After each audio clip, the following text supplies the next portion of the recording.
Mga kapatid, tuwing may krisis sa bansa, mabilis ibato ng mga trapo ang salitang people power, parang dekorasyon o pangpakalma. Pero ang tunay na people power ay hindi alaala, hindi litrato, hindi slogan, ito ay organisadong pagkilos ng taong bayan na sawa na sa bulok na sistema. Hindi ito sentimental na pagbabalik tanaw. Ito ay kapangyarihang lumalakas kapag nagkakaisa ang masa, manggagawa, magsasaka, kabataan, komunidad para baguhin ang takbo ng lipunan.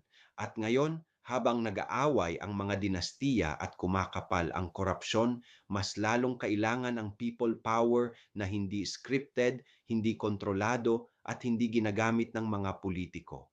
Ako si Padre Jesse Galilea, may pusong Pinoy, kasama mo sa pananalig at pakikibakang panlipunan. Hanggang sa muli mga kapatid!